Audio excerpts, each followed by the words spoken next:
When I discovered that my wife had cheated on me twice and was going to do it again, I was absolutely devastated. I read about all the emotions that overwhelm a person when they realized that the marriage they thought they had was solid and secure had turned into a sham. The emotions overwhelmed me too, like Hurricane Katrina flooded New Orleans. My dam burst and the waters rushed in and swallowed up everything I was and everything that was my wife. Yes. I almost cried over it. When the flood of emotions subsided, there was nothing recognizable left in my marriage. Everything was gone. The trust was gone. The respect was gone. Admiration was gone. Caring was gone. Sexual attraction gone. Love is gone. Have you seen pictures of the aftermath of the hurricane? There is no place you can recognize where you can come and begin to rebuild the way it was. It's just devastation, and it's so overwhelming that you give up and walk away. That's what I would want to do with my marriage. I would have given up and walked away. There was nothing there worth trying to save. My wife took our life and twisted it around until everything was just pile of unrecognizable garbage. It was all over. Susie and I had a fight. It wasn't an unusual quarrel, we had them from time to time like most married couples, but this one ended very ugly. Susie tried to talk me into remodeling our living room. She said the furniture was outdated, she was tired of it and wanted to redecorate the room and change the furnishings. I explained as clearly as I could that the furniture wasn't old. It was only 2 years old. It cost a lot of money, and I wasn't going to spend that much money on new furniture. She kept telling me that she was sick of it and wanted something new. I probably made a mistake and escalated the argument when I said, "I guess you're bored with me too, you wanna just go and sleep with someone else because you're sick of me. Why can't you just be happy with what you have?" She lashed out wryly in response, "Well, maybe I should go and cheat on you. Then maybe you'd realize what you had and what you could lose." Of course, I didn't let that go unchallenged either and yelled out, "Well, you decide what you want out of life, Susie, and just pursue it, but don't expect me to be here waiting for you when you get back." Then she hit a nerve with me when she said, "I probably should have married Phil instead of you. Maybe he wouldn't have been a cheap bastard like you." That went over like a red rag on a bull. I literally yelled at her, "Fuck you. Go sleep with him. I never want to hear his name mentioned again, and you're not buying new furniture, no matter what you do or say." End of discussion. I jumped out of the house and drove to the club for a couple beers. I was furious, and I needed time to cool down before I talked to her again. Phil had always been my biggest rival. He was the golden boy in our community. Everything he touched went in his favor with one exception. He touched my wife years ago, but she was in love and married me, not him. They met a few times during the brief period when she and I were separated. He had his eye on her and almost succeeded, but not completely. She did marry me. I was busting my ass at my job and making a very respectable living. In fact, more than respectable. Phil was just looking at a project, and it was starting to make him money. I had been in business for many years, and my reputation had grown steadily through hard work and honesty, but everyone around me just assumed that Phil was an authority, a trustworthy person. He never had to prove anything about himself. Was I jealous of his successful life? No, I wasn't jealous of his business status. I was raised to work hard, be honest, and reliable, and I would never be jealous of someone else's success. But I was a little sensitive, okay, jealous of him when it came to Susie. I'll always remember that she dated him, that he touched her. It was about 2 hours later, just about 9 p.m. that my cell phone rang. I looked at the number.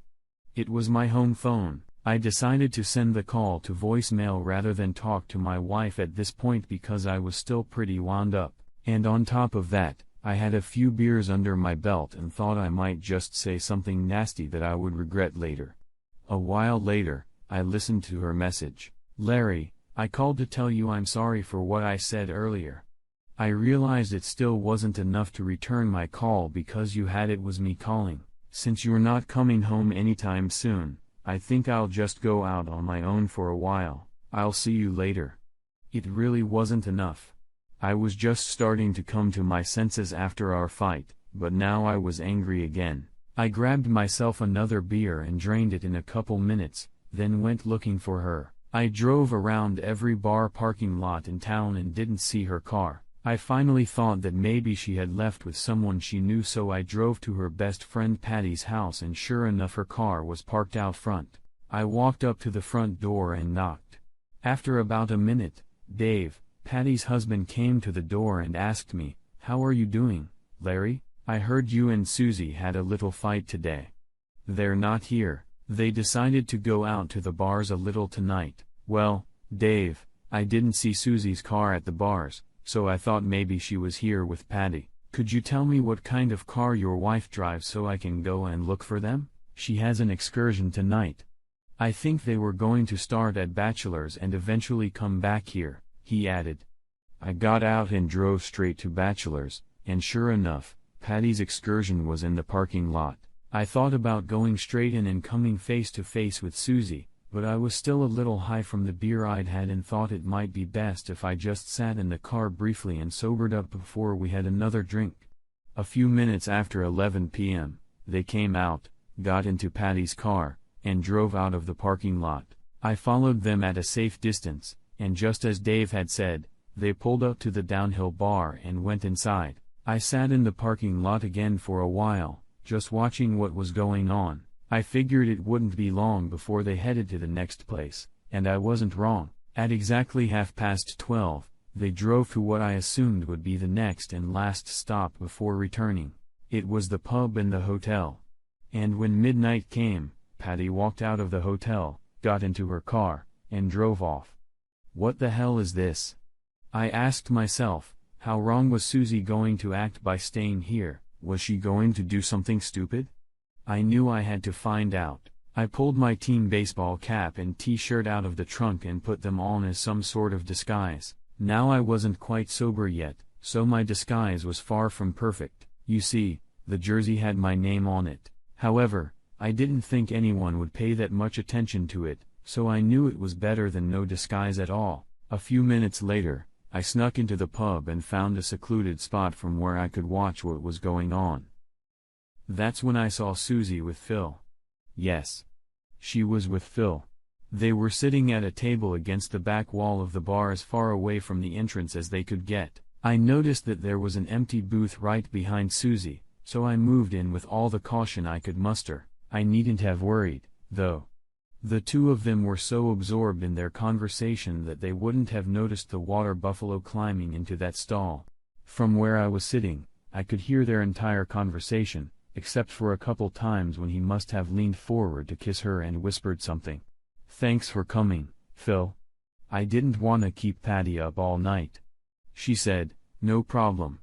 Phil replied, "You know, I love it when you and Larry fight. 7 years ago, you two broke up, and I've had a lot of fun with you for a while and twice more since you've been married. I'm perfectly happy to give you another night of revenge tonight too. I wish you two would fight more often than you do." "Well," she said, "you know, I love him to death, but when he pisses me off like he did tonight, I can't help it. I need a revenge fuck just so he won't be the winner." As I listened to this conversation, the realization that she had cheated on me twice in the last 6 years of our marriage and was planning to do it again tonight, put me in the state I was in when I started telling this story. She could have said all she wanted about how she loved me to death, but her actions proved otherwise. She fucked Phil to get even with me to keep me from winning, as she put it. That's not love. It's a selfish, uncaring entity, and it caused all the changes I mentioned. Right or wrong, this conversation has destroyed me and my love. Don't tell me I'm stupid because I won't listen. It is what it is, and I knew I didn't love her anymore. Oh, I almost cried over such a loss, but it was already over. I waited for a while wondering how long it would be before they headed for the room, and pretty soon, I heard him say, "So, Susie, are you ready?" I could almost see the smirk on her face. I knew she'd be there because I'd heard the words she'd said to him, and she always smoked when she said them. Luckily for them, they got up and headed for the elevators. I was ready to kill by now. Maybe I was lucky because I think I might have actually done some serious damage to their health. A short while later, I followed them into the lobby. I couldn't tell what floor they were staying on, so I walked up to the porter and asked to call Phil Major's room. The phone rang 3 times before he picked it up, and I asked in a slurred voice, "Is this room 312? He replied, "No, it's not 312. Why the hell are you calling that number at this hour?" And hung up.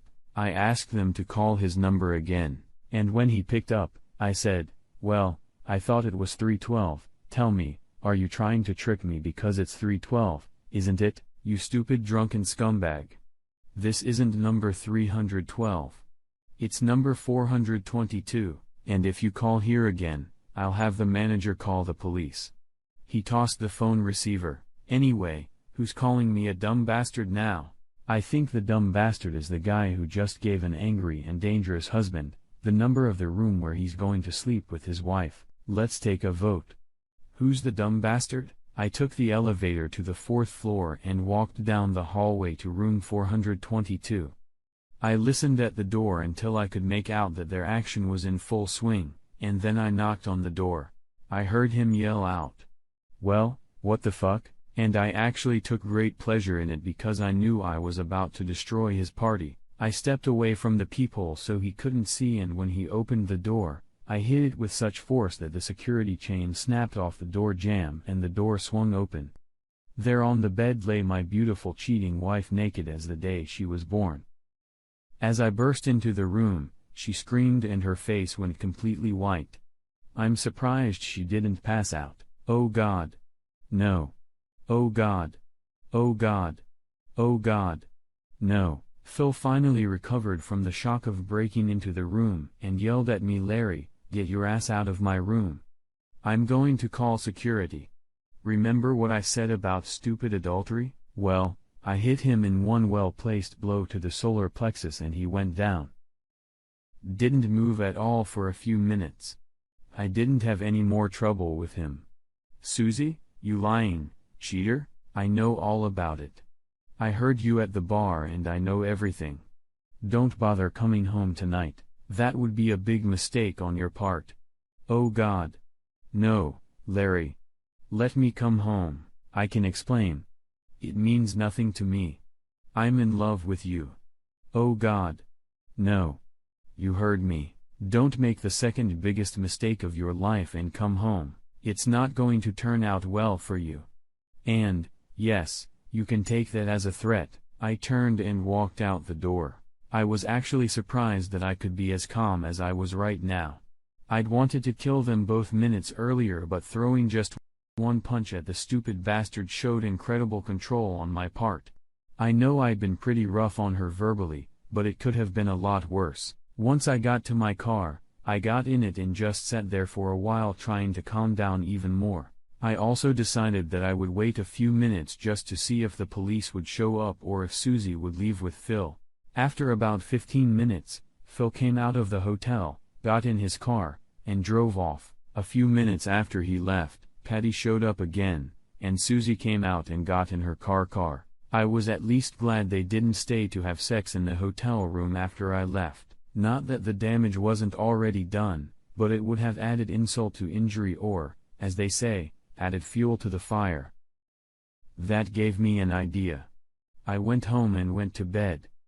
I don't even know what time the phone rang, and the caller ID showed it was Patty. "Larry, I know you're upset about Susie and don't want her to come home, but I wanted to call you and tell you that she's staying with Dave and me so you don't have to worry about her." "Patty, I wasn't going to worry about her anymore. I don't care about her anymore. You didn't have to wake me up. By the way, what time is it?" "It's 3 o'clock in the morning, Larry. And you can't tell me you don't care. I know you love Susie and she loves you. She's here, and she's crying her eyes out because of how stupid she was tonight, and she wants you to forgive her. Patty, she can't come home. Ask her if her stupidity goes back to those other 2 times she slept with Phil before tonight." "Oh God. No," Patty said after I hung up. I guess she didn't know about the other time Susie had cheated on me with that asshole. I was lucky in that I don't get bad hangovers.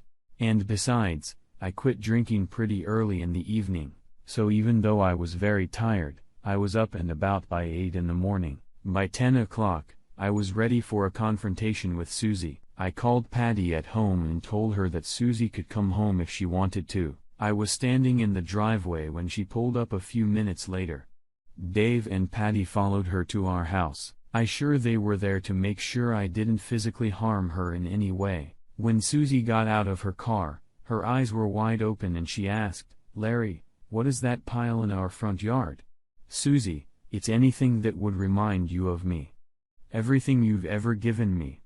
Everything I've ever given you. These are all the pictures of our courtship and our 6 years of married life. I can't think of a single thing left in the house that reminds you of me. I even put the old furniture out here so you could go out and buy new furniture like you wanted. And lastly, this," and I held up our wedding picture.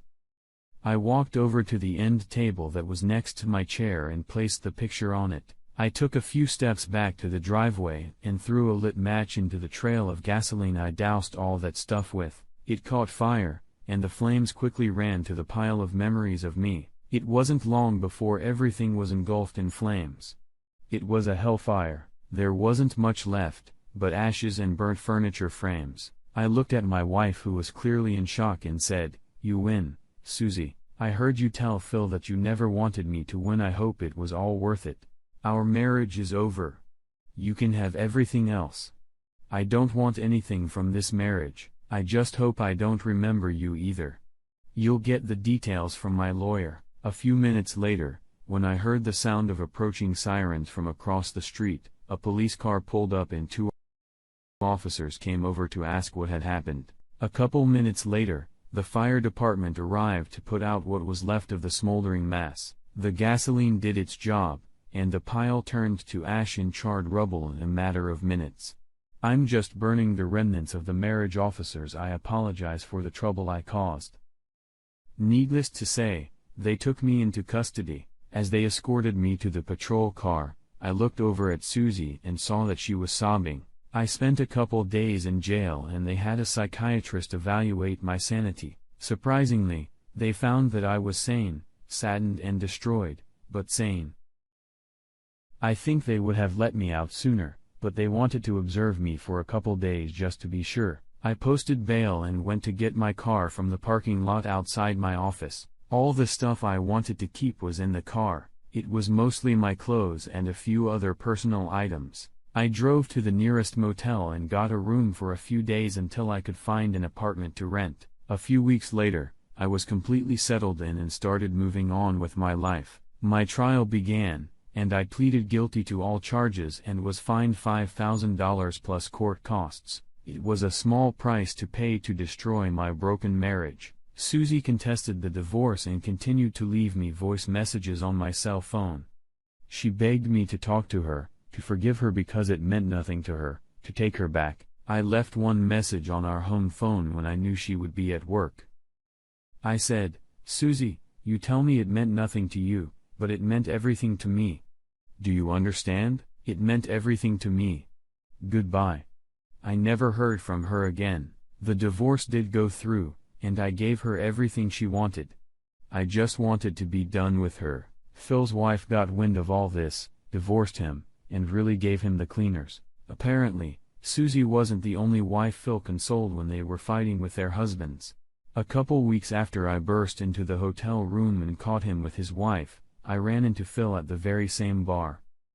I think I must have surprised him because he didn't have time to get up and run away. I leaned on his shoulder as he sat on a bar stool and told him that I was pretty sure that if he hung around town, he was bound to get into some kind of serious accident someday. When his divorce was final, he began liquidating what was left of his holdings, and soon his absence from the city became apparent. Oddly enough, not too many people actually missed him much.